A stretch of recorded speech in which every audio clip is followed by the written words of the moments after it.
Hello, everybody, and welcome to the Politics Lab on YouTube. My name is Bill Muck. I'm a professor of political science at North Central College, and I'm joined, as always, by my colleague and best friend, Dr. Phil Barker, who's a professor of political science at Keene State College. Hey, Phil. Hey, Bill. Pretty dramatic developments. Is it still Tuesday? I can't remember. What day? I think that seems right. Still election day, right? Right. Well, all right. We have a new president-elect. Early Saturday morning, Joe Biden was announced as the next president of the United States. Kamala Harris as the next vice president of the United States. Pretty dramatic developments. What's going through your head? I mean, a lot. We talked. In fact, we talked before we started. We set our timer, our air horn timer, for 10 minutes instead of 5 because there's so much to talk about today. Yeah. I mean, lots to process. I think the thing, as I watched last night, so Joe Biden goes out and gives his victory speech. It is both a reminder of how abnormal the Trump presidency is because of Trump's response, that he's refusing to concede, that he's still sort of dug in. That is different. But the thing that last night, it felt like a relief last night because it was normal, right? It's the thing that Biden had going for him. Like, it felt good to hear somebody give a unifying speech. I mean, we can talk, and I think we'll talk over the next months and probably years about whether Joe Biden's, belief that we can be brought back together and unified is naive or is like visionary. But it felt good to hear it. It felt like, I don't know, it felt like a weight was lifted as I just saw. It wasn't that Joe Biden was necessarily, magically inspiring, but it was, just the seeing a president talk in the way that he talked.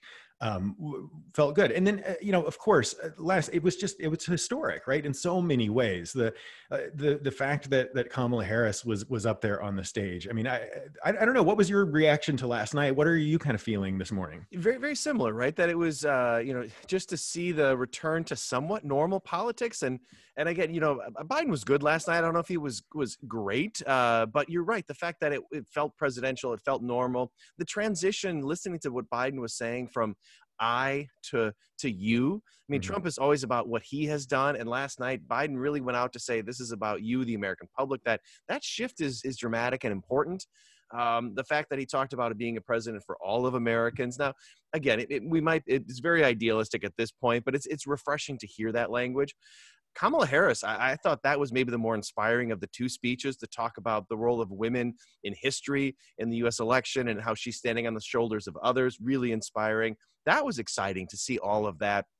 And again, whether one is Democrat or Republican, we should be happy that we finally have a woman vice president. It's a big thing, a big development there. So yeah, I had sort of those emotional reactions to that. I guess the other thing I kept thinking about is that, we're a country that can't make up our minds. You go back, we elected Barack Obama. That was a transformational time. We elected a black man to the presidency. And then after that, we go to Donald Trump, full of hatred and racism and all of that. And then we go back and we say, okay, now we're going to return and elect, a woman of color to the vice presidency. All this, it's like we can't figure out who we are and what we want to be. So that pull and push of American democracy it feels like a whiplash at times. Yeah, I mean, and that's a product of how deeply divided we are on these partisan lines, right? And that back and forth. But I thought about the analogy to when Barack Obama, won the first time around, and how I remember watching his speech that night, and I felt hopeful. Like, I felt like, we are as a country sort of embarking on this new direction or whatever. And last night felt significant in the same way, but it didn't feel as hopeful to me. It wasn't like a looking forward. It was more like a relief. Like, it felt like we had avoided this, potentially really, dangerous and bad kind of second term and what might come with that. And so they both felt, significant, but sort of in different ways. Maybe that's not giving it enough credit, because to go back to what we were talking about, like, in lots of ways, this victory that Biden, this Biden victory is historic and significant. I mean, it is not, it's uncommon for a sitting president to lose, right? Incumbents don't lose very often. There are a handful of examples, the Jimmy Carters and the George H.W. Bushes. And so this is a big deal. And certainly to have done it with to be a ticket with a woman of color and all of that. Yeah, it's maybe it should feel more optimistic than I actually felt last night. No, I think that's a good way of putting it, to say that, when Obama was elected, there was so much forward thinking about what was going to come and what this meant for the future. And there was some of that last night. It was clear that Biden was trying to transition that conversation forward. I think he sees himself as a transitional president. The transition he has gone through on gender and race is a transition the country has gone through. So he's hoping to bring it to a different place. But yeah, very, very different moments. Last night felt very much like we've stopped the bleeding, that it was an end to the Trump presidency, not necessarily something that we're overly excited about the future. Now, that may be the case. Biden may prove to be a wonderful president. We don't know. But you're right. There are differences there. And so much of it is because of Donald Trump. He is still the most significant figure in U.S. politics and likely will be for a while. I think that's, maybe this is a kind of a good way to shift direction a little bit, because, I think there was some naivete when Barack Obama won about like, hey, we have, the Bush era is over and we've all come together in hope, and racism is ended, and yeah. And that was not by any means true. And I think there is some, all the videos of people dancing in the streets and celebrating, like that sense of relief, I think it is obviously real for many people. But there's also a danger, because of this partisanship and because of we sort of live in our own bubbles, to feel like this is, that America has sort of, made this decision to move forward. And, slightly more than half of America has made this decision to move forward. And so, I mean, you can just flip over and look at how Donald Trump is handling this. He's refusing to concede. He's still claiming that the election has been stolen. And there's, Republican leaders, there have been some who have spoken out against that and come out and congratulated Joe Biden, but not very many.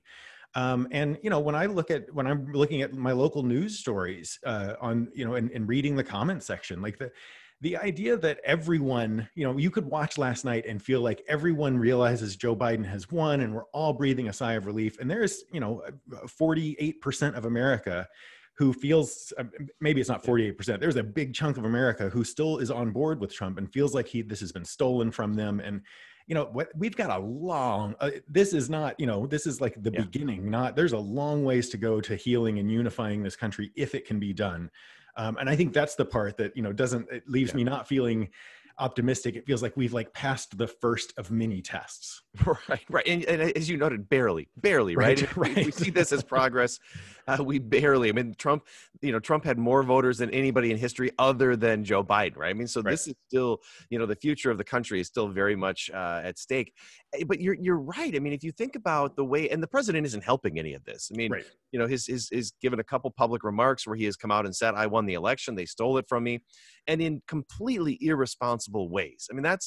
That's the thing. We look through the history of concession speeches. When you lose the votes, you acknowledge that and move on. And I get that there are times when you want to have legal pursuits to make sure everything was fair, but all the evidence suggests that there's nothing there that is legitimate. They keep using the word, there's no widespread fraud. There's no fraud, right? It frustrates me they're throwing that word widespread out there because, when you look across the states, you're not seeing that. And Trump is openly attacking that system. It's as if he's burning it down as he's going out the door, right?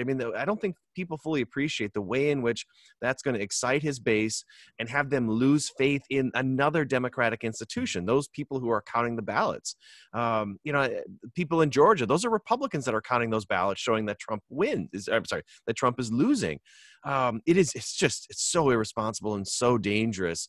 And you're right, there's a big audience for it. Yeah, and again, because of it was easy yesterday as you watch news coverage to feel like, Trump's doing his thing, but people are ignoring him because the major news networks they're even Twitter, Donald Trump's Twitter feed yesterday was like a list of Twitter warnings, right? Who like this is inaccurate or whatever. So it's easy to feel like, let him have his, let him be upset. That's the Trumpian way of doing things, but nobody's really paying attention. But however many millions of Twitter followers he they are paying attention, right? This is where 4 years of attacking, or more than 4 4 years, but certainly during the Trump era, 4 years of attacking the media. And, only I alone can fix this, attacking the deep state, attacking elections, all of that stuff comes around to, if he's the only source of truth and he is saying that this has been stolen, then there's a lot. It's going to be, Joe Biden has a significant uphill battle because, unifying the country is difficult, but when 40% of the country or more feels like you have stolen the election and are, a corrupt criminal, that's going to be difficult for him. And think about the ways in which everybody is tiptoeing around Trump. So much of this is about his feelings. There's some allegations even that they took a long time, the networks, announcing the victory because they were worried about a Trump reaction. I don't know if that's necessarily true, but at least it's out there. There's rumors inside the administration, press accounts saying that part of the reason they're pursuing these legal actions are just to make Trump feel good so that he isn't so, he doesn't feel like he lost. Well, that's really bad and dangerous, right? The facts should be the facts. And, losing a presidential election is not easy. It's very difficult. I mean, I think back to, previous candidates, Al Gore disappeared for a long time and came back with a big beard, right? I mean, it is not an easy psychological thing to do. And Trump losing may be worse than anything, but again, his feelings are less important than the democracy as a whole. And we shouldn't be tiptoeing around to make sure that Trump feels okay about this. And his advisors shouldn't be doing that either.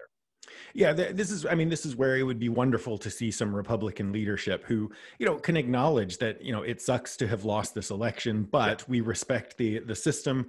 It is not widespread fraud. We lost in a close race. Donald Trump put up a good fight. That's all fine. Yeah. But Republicans are, again, a handful have said stuff like that, but mostly they're still trying to walk this fine line of not upsetting the president. I mean, you see, Rubio and other people who are tweeting out stuff that is like, even Pence tweeted out something about like, whoever, we should make sure to count all the legal votes, which from a technical standpoint, it can be them saying the right thing, right? Yeah. Like we want to make sure, and also sort of, appeasing Trump.